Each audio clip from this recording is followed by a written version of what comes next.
No Barry White sounding voice this week. I'm sick.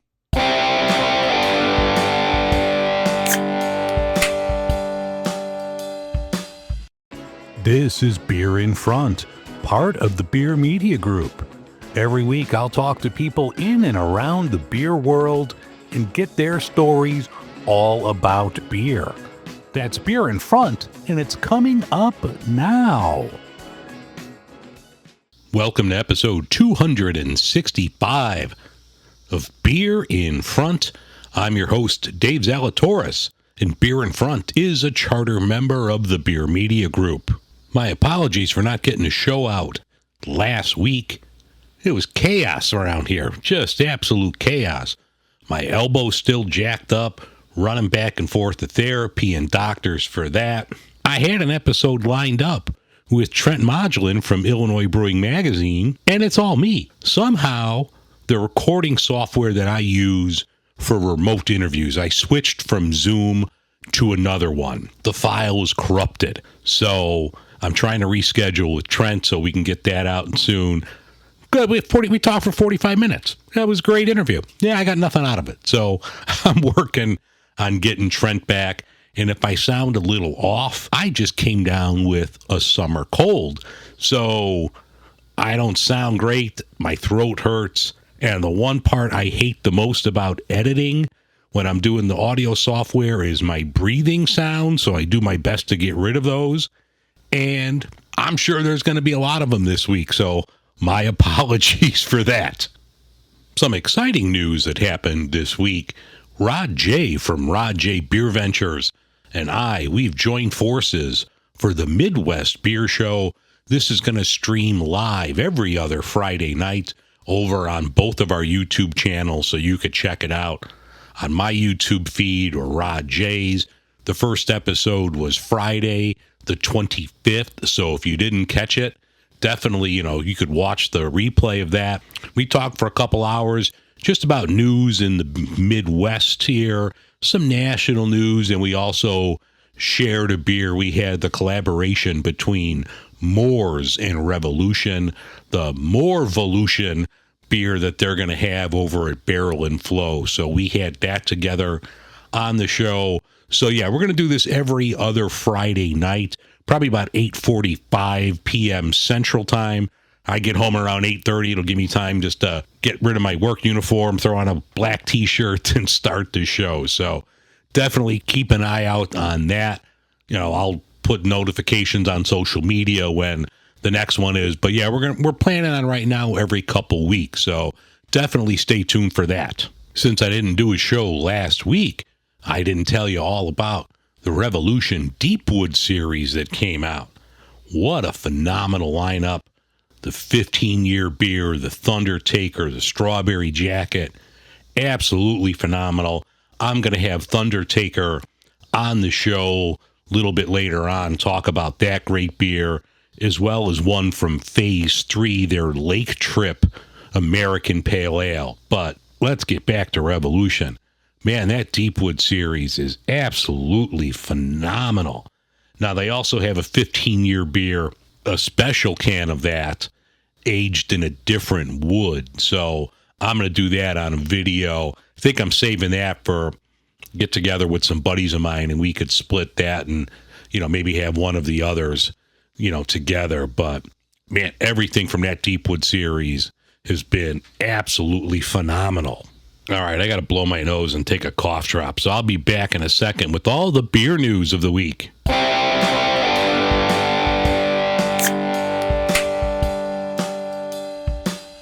In beer and beverage news, Goose Island has announced the lineup of their Bourbon County brand stout for 2025, and this looks like a winner. You have your original stout, which is going to be in the shorter bottles this year. The variants are going to be a Cherries Jubilee, a Chocolate Praline, double barrel stout made with Heaven Hill. They have a Bourbon County brand Reserve Stout that is going to be made with Parker's Heritage Collection. The one I'm really excited about is the Proprietors. This one is going to be a baklava stout. So if you're a fan of that delicious Greek dessert, this is what they're shooting for in the prop for this year. It's going to have notes of walnuts, pistachio, bark, honey. It sounds really good. I'm a huge fan of baklava, so I'm excited to try this. So you could pick all these up on Black Friday. I haven't seen any details on the Proprietor's Day. That's usually a week or so before, but definitely you got to check out the Bourbon County brand stout lineup for 2025. If you're a fan of Off Color, and you should be, this Monday over at the Mousetrap, they're releasing beer for hot dogs. Everything in the Beer for series is great. But this Monday, if you go to the Mousetrap, you order beer for hot dogs, you get a glass to take home. Really awesome looking glass with the off-color mice holding up a hot dog. This looks really cool. I'm going to try to get there after work on Monday. Hopefully my cold is done by then. So if my cold is not done, then I might not go because I don't want to get people sick. But hopefully I'm feeling better to pick up this glass from Off Color and their beer for hot dogs. I made a post on social media a couple weeks back about the push-ups. We all had push-ups growing up if you're old like me. And I made a comment like, Gen X kids are so badass that we had ice cream out of a toilet paper tube. Well, Miller High Life is coming up with a push-up type ice cream bar, and this is based on the spaghetti, which I love the spaghetti. So you throw a little Aperol and some High Life, top it with the lemon, you're good to go. Well, this push-up like thing is called the Spaghetti Sickle. I guess you could order it online. I'm sure shipping's going to be crazy if it's frozen, but if you like push-ups and you like a spaghetti, you got to check out the Spaghetti Sickle from Miller High Life. Cool new project that's coming out soon from Samuel Adams and Czechvar, which is the national brewery of the Czech Republic. This is going to be called Keep It in Czech. This is a Czech-style lager, 4%. This looks really cool, so I'm excited about this one. They're going to, I guess it's being brewed here in Boston, but it's going to be Czech-style. In collaboration with Czechvar, they're going to use a yeast, I guess, from there. So this looks really cool. Hopefully this is going to be distributed all over the country. But keep an eye out for Keep It in Czech from Czechvar and Samuel Adams. Stone Brewing has announced the first Enjoy Buy for 2026. They're going to have their Enjoy Buy. This is going to be January 1st of 2026. Double IPA at 9.4% alcohol. Man, I remember, 10 years ago, 11 years ago, something like that, when they first started coming out. Maybe it was a little longer than that. That really started the drink fresh movement where you ran to get those. They were hard to find. Always a great beer. They kind of vary. I mean, they were initially double IPAs, then they moved on to a black IPA. I think they had a tangerine one, hazy one, and they don't distribute it here in Chicago anymore, or at least I haven't seen one in years. That was always a great beer. So if you're where they do distribute, you know you can get your Enjoy Buy for the first of the year, 2026. For more beer news around the Midwest, check out the Midwest Beer Show featuring myself and Rod J. over on YouTube.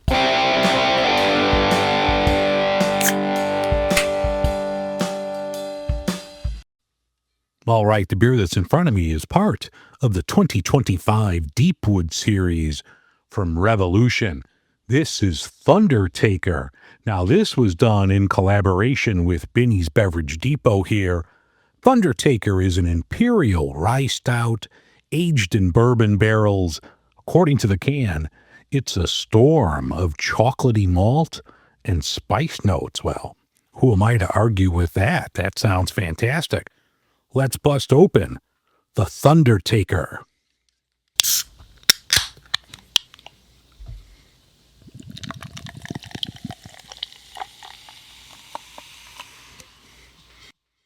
God, this looks so flippin' good. Dark, not a lot of foam on this. Yeah, I do get a lot of chocolate and a lot of the barrel notes from the aroma. The smell is killer. Oh, sweet Jesus, is that good? Man, they're not lying. I do get, it's almost like a chocolate fudge. You do get all of those big chocolate notes there. Then you get the spice. You get that rye spice, which I'm a big fan of. My God, this is good. That's phenomenal. Everyone I've had so far in the series has been great. I'll be putting some things out on video as well. The 15-year beer was great. Strawberry Jacket was phenomenal. I haven't had the 15-year beer, the special variety, and the stovepipe can. I'm kind of waiting to get together with a couple buddies of mine, and we'll split that. But my God, this Thundertaker, and it's always a great beer. This is just spectacular. But like, the can was spot on. Chocolate malt, you get a ton of that. But then, like, you get the barrel notes and you get the warmth from the alcohol, the rye spice. I'm going to have another sip. This could be a long segment right here because this is a really good beer. Not a thing I would change about this. Marty and the team at Rev, once again, they knocked it out of the park. So I was over there today because I picked up some stuff for Rod J. I mentioned on the intro that we're going to do a Midwest beer news type of show on Friday. So I wanted to go to Rev today and get Rod out some, the collaboration that Revolution did with Moore's Brewing. And I still saw that they had some of these available to purchase. So if you're near Revolution this week, I wouldn't sleep on it. By all means, I would definitely go there and pick this up.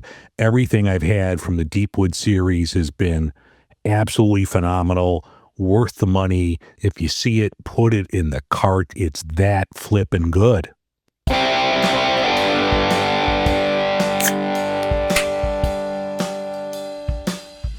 All right, another beer that's in front of me right now is from Phase 3. They're out of Lake Zurich. This is Lake Trip. This is an American Pale Ale. And looking at the can, I think I had this one before. I don't know if I did an audio segment of it. So if I did, you could fast forward the next minute or so. But everything from Phase 3 is really good. I like the colors on the can. It's good, like Miami Vice-like popping colors. Looks really good. So according to this, it's 5.5% alcohol, has Centennials, Simcoe, and Chinook hops. Let's crack open Lake Trip.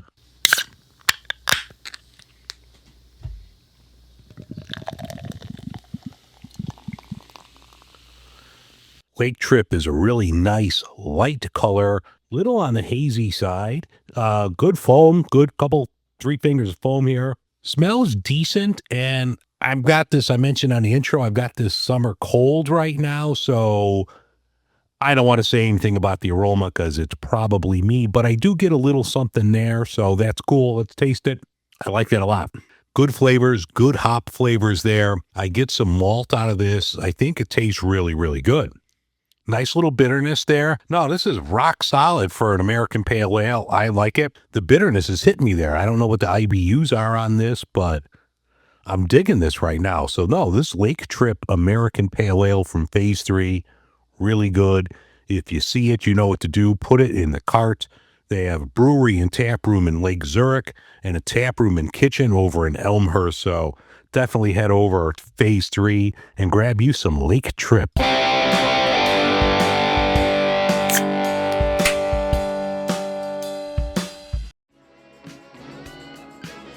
All right, that's going to wrap things up for this edition of Beer in Front. I thank you very much for listening.